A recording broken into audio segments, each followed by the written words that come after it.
कक्षा 12वीं arts and science. आपके पिछले सारा आकाश उपन्यास से मैंने 9वें भाग है ना शुरू कर दिए थे। सो आगे मैं जहाँ तक रहा 173 पेज में हम फर्स्ट पैराग्राफ तक खत्म कर दिए थे। सो आगे करते हैं हाँ क्या क्या है देखते हैं।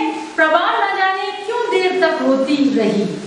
पति के इतना कुछ कहने के बाद पति ने कहा कि ये सब क्यों करते हो, हाँ ये ढोंग व्रत रखना, हाँ अपने पंडितों को दान दक्षिणा देना, ये सब क्योंकि समर बाबू, शिरीष बाबू और दिवाकर के संगत में आके इन सारे अंधविश्वास में वो विश्वास नहीं करते थे। इसीलिए वो पत्नी को भी यही कह के डांट देते कि तुम्हें ये सब करने की क्या जरूरत है। और प्रभा कहती कि ये कुछ कारण, कोई कारण है, मैं भी इनको नहीं मानती, मैं भी एक पढ़ी लिखी हूँ, मैं भी नहीं मानती हूँ, लेकिन परिवार के लिए ये करना पड़ता है। सो इसमें थोड़े आपस में मनमुटाव होते हैं जिस वजह प्रभा नाराज हो जाती है। प्रभा न जाने क्यों देर तक रोती रही और मैं उसे समझाता रहा, मैं तो तुम्हें यूं ही तंग कर रहा था। यूं जरा सी बातों का बुरा मत माना करो प्रभा। मैं क्या इस बात को समझता नहीं हूँ कि बहुत सी बातें लोग दिखावे के लिए भी करनी पड़ती है, लेकिन मेरी छाती पर रखी उसकी कनपट्टी से आंसू की बूंदें बह बहकर छाती पर आती और पसलियों के नीचे गुदगुदी पैदा करती रही। नहीं, यह नाराजगी या दुख के आंसू नहीं, यह जीवन की सार्थकता और कृतार्थता के आंसू हैं। वे उच्छ्वास है जो प्रभा अपने मुंह से व्यक्त नहीं कर पा रही। अपने जीवन और अस्तित्व की हर सांस इसने मेरे लिए ही तो समर्पित कर दी है। मेरी भी आंखें गीली हो आई। ये सब सोचने के बाद प्रभा के शरीर से उठती खस की खुशबू मेरी नस नस में तैरती चली गई। उस क्षण मुझे लगा जैसे पत्नी पाकर संसार में कौन सुखी नहीं होगा। धुंधली आंखों से ऊपर देखा, सारा आकाश तारों की खीलों से झमझम कर रहा था। पलकर को मन में ख्याल आया, मेरे इस सुख के साक्षी ये तारे मन में न जाने क्या सोच रहे होंगे। हो सकता है कि इनमें से भी किसी नक्षत्र में इस समय किसी ऐसे घर की छत पर कोई दिन भर का हारा थका जोड़ा आपस में घुटा एक दूसरे के श्रम का परिहार कर रहा हो। उसे भी जो नक्षत्र अपने आसमान पर दिखाई दे रहे हों, उनसे एक हमारी यह धरती भी हो और ठीक इसी समय उनके मन में भी यह बात आ रही हो। तब अचानक एक चमक के साथ लगा, ये एक हिस्से हैं, हम खुद हैं। और मैं प्रभा की कनपट्टी थपथपाता हुआ धीरे धीरे उसके होठों और आंखों को छूता रहा। नहीं प्रभा, यूं रोते नहीं हैं, सुनो देखो, अब मत रो। बच्ची को जाने क्या तकलीफ थी कि रात को जाग कर रोती रही। अचानक भाई साहब की दहाड़ से मेरी भी आंखें खुल गई। वे भाभी को डांट रहे थे, नहीं चुप होती तो फेंक दो गली में, ले जाकर उधर, मुझे सोने दो। शायद बाबूजी भी जाग गए।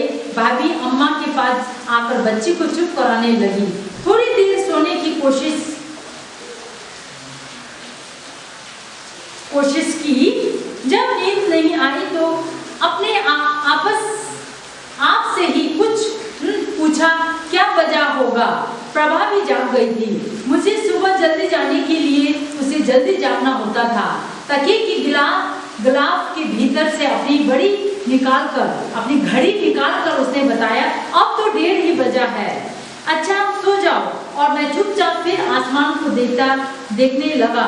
अंदाज से सप्त ऋषियों और ध्रुव तारे को पहचानने लगा। आसमान के एक कोने से ऐसा प्रकाश हो रहा था जैसे कहीं बहुत तेज रोशनी हो रही हो और उसकी छाया ही उधर दिखाई दे रही हो। मुझे याद आया, पहले यहाँ एयरोड्रोम की सैटेलाइट घुमा करती थी। तब रह तेज रोशनी की जीप सारे अंधेरे को लिलती चली गई।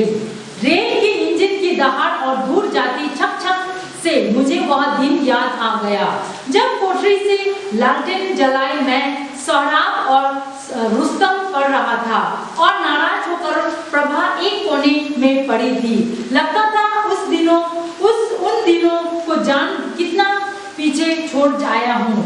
अगले साल इन्हीं गर्मियों में जाने कहाँ लेटा हूँगा। हम लोग जब अलग रहेंगे तो पता नहीं हमारी जिंदगी का ढर्रा किस तरह होगा।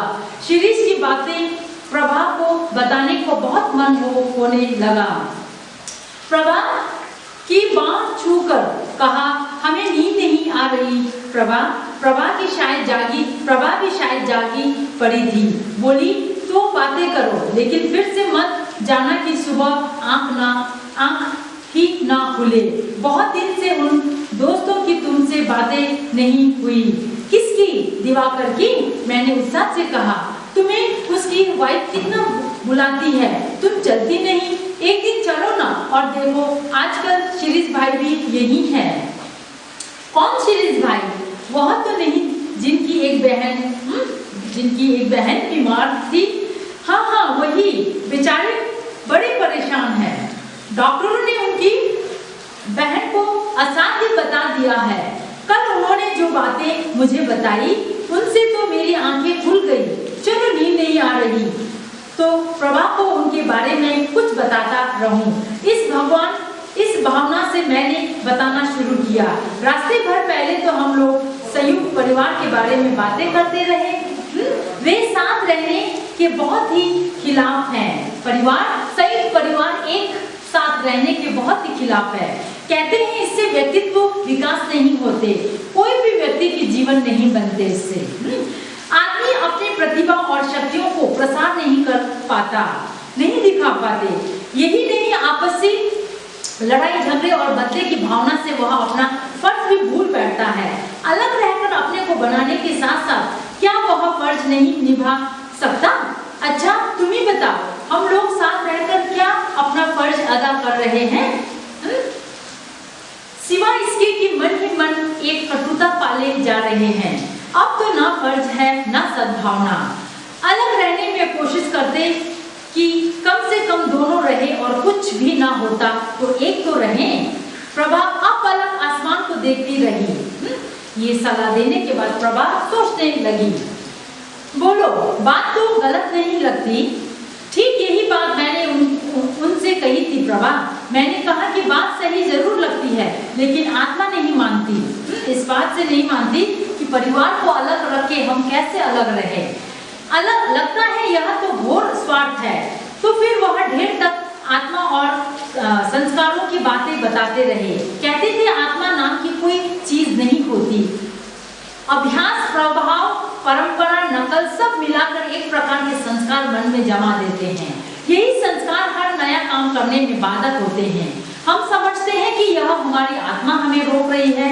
आत्मा ना हो, कई दरवाजे पर बंधा हुआ कुत्ता हो गया। अनजान आदमी आए तो भौंकने और उछलने कूदने लगे, और परिचित आए तो दुम हिला रहे हैं।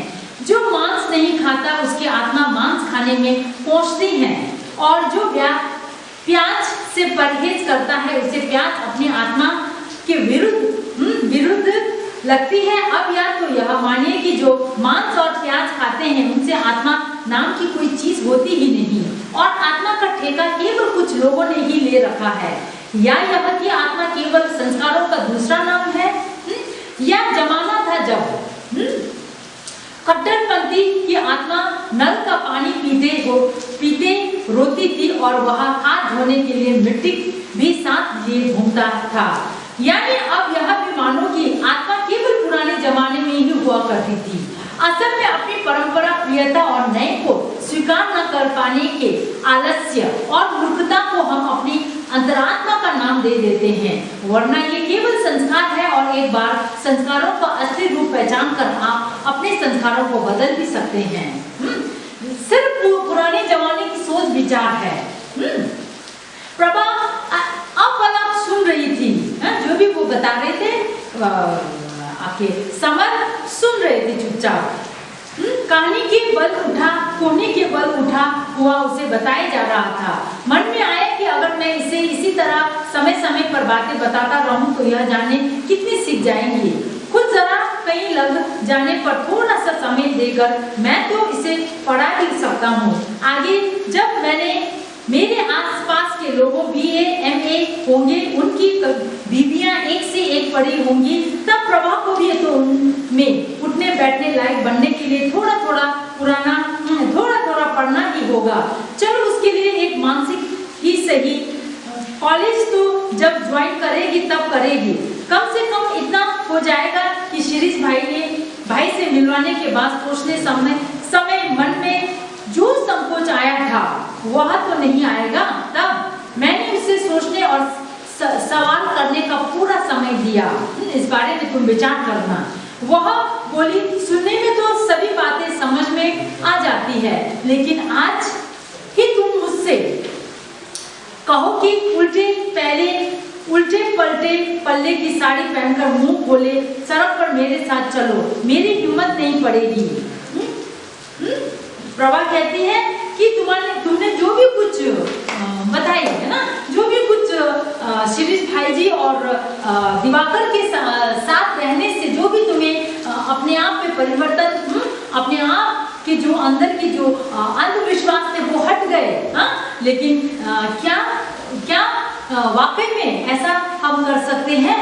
बात तो तुमने सही बताई, लेकिन हम असल जीवन में, असल जिंदगी में ऐसे नहीं कर सकते। अपने आप को परिवर्तन परिवार के चलते नहीं कर सकते।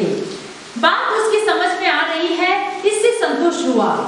ये जान गई थी कि कम से कम प्रभा को समझ में आ गई जो मैं समझाना चाह रही। कहा तब तो संस्कारों की बात सच हुई ना। शिरीष भाई ने संस्कारों का अंतरात्मा के बारे में एक बड़ा अच्छा उदाहरण दिया। उन्होंने कहा, मन में जमे हुए संस्कार रेल के डिब्बे में आराम से बैठे हुए मुसाफिरों की तरह होते हैं। भरे हुए डिब्बे में आप घुलने की कोशिश कीजिए, अंदर वाला हर आदमी आपको बाहर धकेलेगा, कोशिश करेगा कि आप भीतर न जाने पाए, लेकिन आपकी भी तो आवश्यकता है। तो लड़ बिगड़ जैसे तैसे आप भीतर घुस जाते हैं। एक बार जहां आपने अपने आप को भीतर वालों से स्वीकृत कराया कि सारा विरोध समाप्त हो जाता है, आप भी उनमें से एक हो जाते हैं, और थोड़ी ही देर में यह हालत आ जाती है कि जिस जगह को आपने बुरी तरह युद्ध करके हासिल किया था, एक आध घंटे बाद जब जगह को छोड़कर इधर उधर हो भी जाए तो आपकी जगह सुरक्षित ही रहती है। लेकिन यही एक मुसीबत और है, जहां आप भीतर वालों में से एक बने कि आप भी दूसरों की तरह नए आने वालों का विरोध शुरू कर देते हैं। इस बात को बिल्कुल भूल जाते हैं कि आपके साथ भी वही व्यवहार हो चुका है। मगर प्रभा ने इस बारे में कोई सवाल ना पूछा, एकदम बात बदल दी। मैं अभी यही सोच रही थी कि तुम्हारे ये शिरीष भाई आखिर मानते किस चीज का है, किस चीज को मानते हैं? ये भी नहीं, वो भी नहीं, हर बात को गलत, यानी हर बात को अपने तरीके से वो सही सिद्ध करते हैं। मेरा बड़ा मन होता है कि उनसे मिलूं, लेकिन बड़ी झेप लगती है, मुझे शर्म आती है। उनसे क्या बातें करूंगी? मेरी तो जनाब ही नहीं खुले, मेरी तो उनके सामने जुबान ही नहीं खुलेगी। वो जितनी बोलेंगे मैं उनके विरुद्ध कुछ बोल भी नहीं पाऊंगी। जनाब, जुबान कैसे नहीं खुलेगी? तुम्हें हम जरूर मिलवाएंगे, मैंने कहा। फिर प्रभा की बात का जवाब दिया। ठीक यही बात मैंने उनसे पूछी थी कि शिरीष भाई, आप सारी चीजें का विरोध करते हैं, आखिर आप मानते किसे हैं? तो जवाब में वे जोर से हंस पड़े, बोले, ईश्वर, धर्म, अंतरात्मा और संस्कार के बाद जो भी कुछ बाकी बच जाता है, मैं उन सबको मानता हूँ। मैंने कहा, यानी किसी को नहीं मानते? तो बोलो, अगर मानने लायक सारी बात इन्हीं 4-5 शब्दों की बपोती है तो यही समझ लीजिए कि मैं किसी को नहीं मानता। मैंने फिर और कुरेदा, ऐसा कैसे हो सकता है? बिना किसी चीज के विश्वास के आदमी विकास कैसे करेगा? किस दिशा में करेगा? तो बोले, हर स्थिति में हर कहीं आदमी विकास करता है, वह पुराने को छोड़कर नया ग्रहण करता है। इतना काफी है मानने के लिए। आदमी के पांव इसीलिए आगे की ओर मुड़े हुए बनाए गए हैं कि वह आगे चले, सामने बढ़े। पांव के लिए कह रहे कि इसीलिए आदमी की पांव आगे की ओर मुड़े हुए बने होते हैं, ताकि जो भी सोचे वो आगे चलते, आगे बढ़ते रहे। भूत के पांव पीछे मुड़े बताए जाते हैं, अर्थात अतीत जीवी आदमी भूत होता है। और सच पूछो तो तुम जिसे भारतीय संस्कृति, भारतीय गरिमा कहते हो, मुझे वह सारी एक सिरे से इन्हीं अधिक जीवन भूतों की सभ्यता और संस्कृति लगती है। मेरा हर चीज से विश्वास उठ गया है। इसके बाद प्रभा उन्होंने एक ऐसी सख्त बात कह दी कि मेरा खून खौल उठा। अगर उनके प्रति मेरे मन में श्रद्धा ना होती तो मैं उन्हें वही उठाकर दे मारता, लेकिन गम खा गया। क्या? प्रभा ने जरा चिंता और उत्सुकता से पूछा। वे बोले, समर जी मुझे तो ऐसा लगता है कि हम लोग उन झूठों संस्था, उन मक्कारों, ठगों और नपुंसकों की औलाद हैं जो सिर्फ अतीत में जीते थे। न उन्हें आपस में समाज की समस्याओं का ख्याल था, न अपने समय का। वे सारी दुनिया में अलग रहा करते थे और खुद ही अपने माथों पर सक्षत चंदन लगाकर अपने पूजा किया करते थे कि हम कितने महान थे। जो जितने भी बातें समर ने पत्नी को दिवाकर के बारे में बताए वो सुन रहे थे और प्रभा भी ध्यान दे रही थी कि बात तो उन्होंने सही कहा है, किंतु मानना ना मानना परिवार के चलते हम अपने मनमानी नहीं कर सकते थे।